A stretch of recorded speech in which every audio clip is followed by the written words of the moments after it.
It's a clear morning in suburban Tokyo. A woman places a bowl of miso soup outside her son's door. She knocks twice, but there's no response. She waits a moment. No sound from the other side, no shuffling, no acknowledgement. Just the quiet weight of habit. Inside that room, a man in his 30s lies under the covers, fully dressed. The lights are off, the curtains haven't been drawn in months. He's awake, he just doesn't move. It's been 5 years since he last left the house. No work, no school, no social outings. He doesn't talk on the phone, he barely talks at all. And this isn't an isolated case.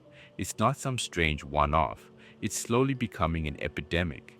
In Japan, nearly 1.5 million people live like this, sealed off by choice, isolated by pressure. They are called hikikomori. There are no headlines, no breaking news segments, no hashtags, no online challenges or viral awareness campaigns. No one really talks about them. They just vanish, one by one. A slow, quiet erasure, until someone notices a window that hasn't opened in years.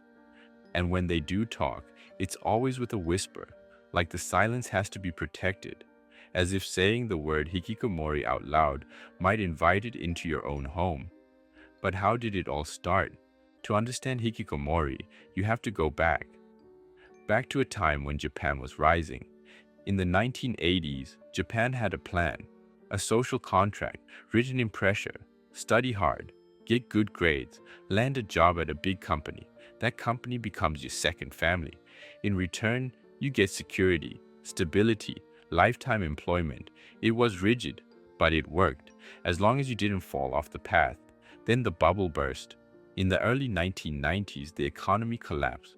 Stocks plummeted, real estate crashed, big companies stopped hiring, banks stopped lending, and people stopped believing in the old promise. They called it the lost decade. But the losses were more than financial. The foundation cracked, and the first to fall through were the young.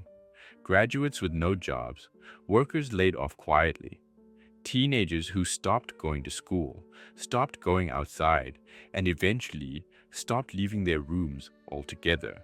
But there wasn't a name for it yet. It wasn't considered a syndrome, just a kid being difficult, or lazy, or weak. Parents assumed it would pass, that they would snap out of it. They didn't. Weeks become months, months became years, and the silence grew thicker. By the late 90s, a pattern had emerged. Mostly boys. Quiet, well-behaved, no criminal history, no drug use, no screaming matches. They just stopped showing up. They stopped going to school. Then I stopped going outside. Then I stopped speaking entirely. Parents weren't sure what to do. There were no manuals for this, no hotline to call, just a door that wouldn't open and a child who wouldn't speak. Doctors called it school refusal at first. Some thought it was depression. Others thought it was rebellion. But it didn't feel like either. These weren't angry kids. They weren't violent. They just vanished into their rooms one day at a time. It wasn't until 1998 that Japan gave it a name. A psychiatrist named Tamaki Saito called it Hikikomori, to pull inward. He wrote a book called Hikikomori, Adolescence Without End. In it, he described thousands of young men withdrawing not because they were sick, but because society gave them nowhere else to go. It hit a nerve. Suddenly, everyone realized it wasn't just their family, it wasn't just their neighborhood, it was happening all across Japan. Teenagers who failed entrance exams, young adults who couldn't get hired, men who were laid off and never recovered, all hiding in plain sight. One survey of Hikikomori reported something unusual. Most didn't feel so. They didn't feel depressed either. They just felt blank. One man put it this way: I wasn't in pain. I just didn't see the point of leaving. Another said, outside I have to pretend. Inside I don't have to be anything. To the outside world, the door is just a door. But to a hikikomori, it's a barrier. One that grows heavier the longer it stays shut. Their rooms become self-contained worlds. Time loses its rhythm. Morning or night doesn't matter. Some stay up all night and sleep through the day. Not because they want to, but because it helps them avoid others. Meals are left on trays outside the door. Sometimes they're taken, sometimes they're not. Communication becomes minimal, a grunt, a text, a note. Some families say they haven't heard their child's voice in over a year. Inside the room, it's usually dark, curtains shut, lights dim. The only glow comes from a phone or a screen. Manga piles in the corner, a futon unmade, trash bags stacked silently against the wall. It's not always filth, but it is frozen. Life paused. One former Hikikomori said, "My room wasn't a prison, it was a waiting room for a world I didn't know how to re-enter." Some say they don't feel pain. They don't feel anything. It's not misery. It's not rage. It's weightlessness. For years, no one knew how many there were. Families didn't talk. Doctors didn't ask. The government didn't track it.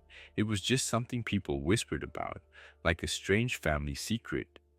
But in 2010, Japan's Cabinet Office released its first official estimate. Around 700,000 people were living in prolonged social withdrawal. Then in 2016, another report came out. This one focused on people aged 15 to 39. It added 541,000 more. Still, the numbers didn't feel real, because no one ever saw these people. No one heard from them. They weren't on the street. They weren't in line at the store. They were just gone.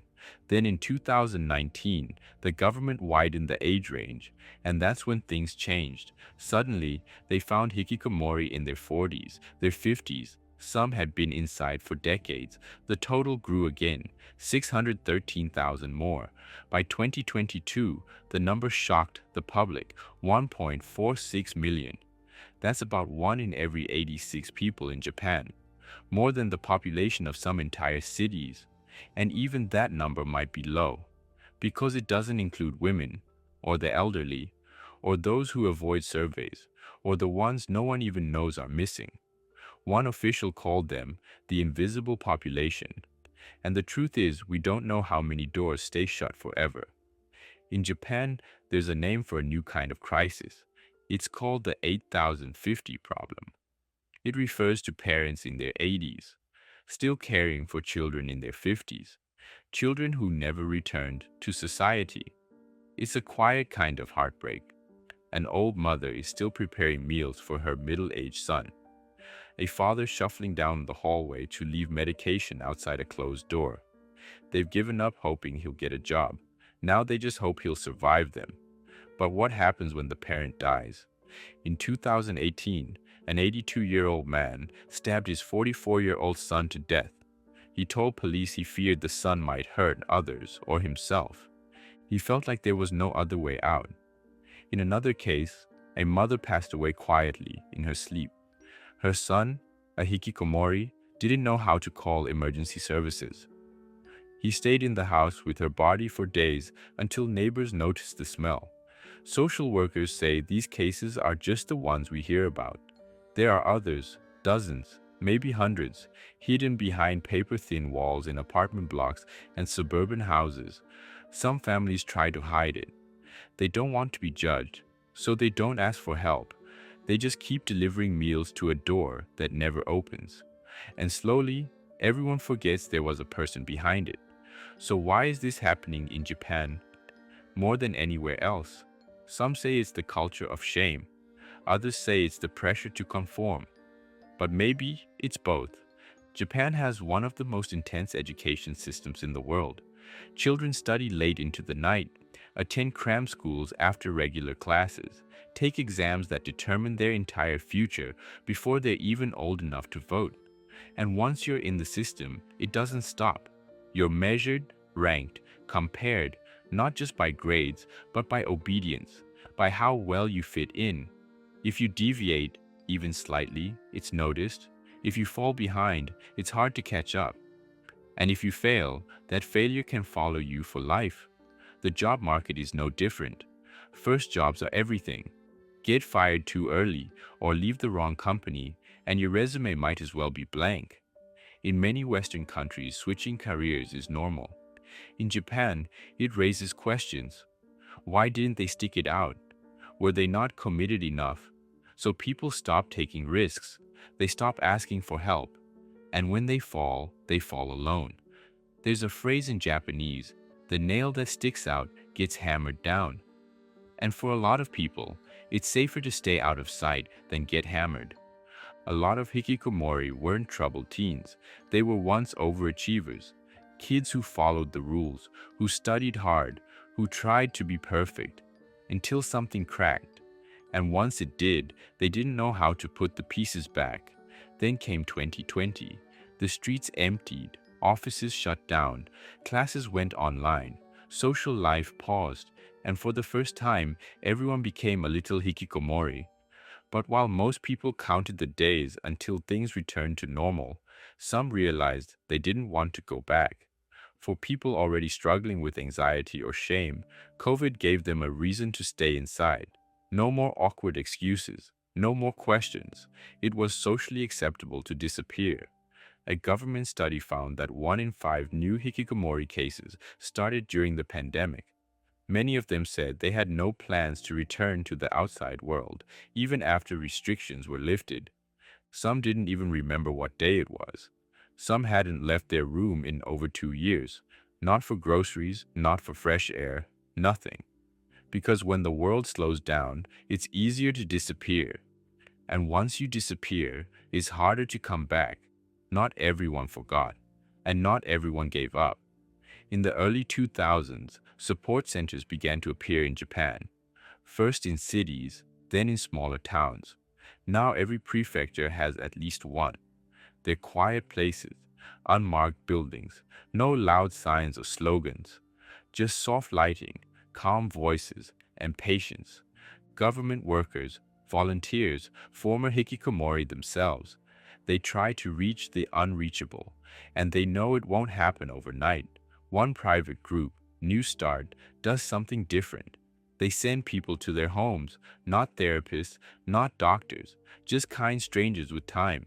They call them rental sisters, and their job is simple: make contact. They slip notes under the door, write postcards, talk through the wall, leave small gifts. Never pressure, never push. Sometimes it takes weeks, sometimes months, sometimes years, but every now and then the door opens. Recovery isn't dramatic. There's no big moment, no music swells, no standing ovation. It's slow, awkward, messy. One man hadn't left his house in 15 years.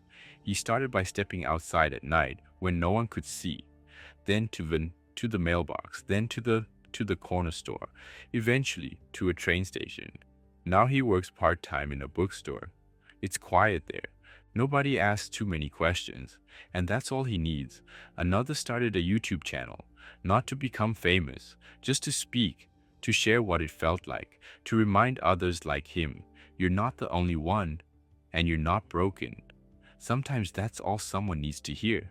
Not get over it, not just go outside. Just, I see you, you're still here, you can start again. Because recovery doesn't mean becoming someone else. It means becoming yourself again, in tiny, fragile steps. Hikikomori is a Japanese word, but the phenomenon? It's everywhere. In South Korea, they call it won't leave the room syndrome. In Italy, they're known as bamboccioni, or big babies who never leave home. In the US, it wears different masks: depression, gaming addiction, anxiety, chronic fatigue, failure to launch, different names, same silence.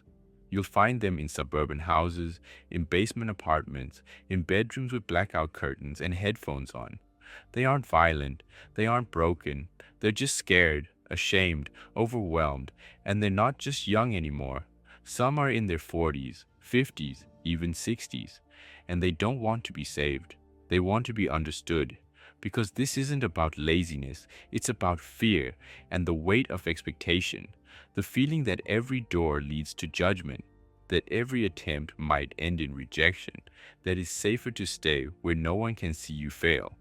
So maybe the question isn't, why won't they come out? Maybe the better question is, what kind of world are they hiding from? A world that tells you your worth is tied to your productivity. A world that celebrates resilience but punishes imperfection. A world that says it values mental health until it becomes inconvenient. Because these people didn't vanish for no reason. They vanished because they felt safer and invisible. Because outside it became too loud, too fast, too rigid, too cruel. We build systems with no room for failure. We tell kids there's one path, and if they fall off, they're done. And when they do fall, we don't know how to catch them. That's what Hikikomori shows us. Not just about Japan, but about all of us. About the cracks in our societies, the pressure we place on the next generation, the silence we mistake for peace, and how many people we are quietly losing to quiet rooms, closed curtains, and the unbearable weight of being expected to always be okay. One step outside that room can be a revolution. One open door, a victory. But they can't do it alone. Maybe they never should have had to.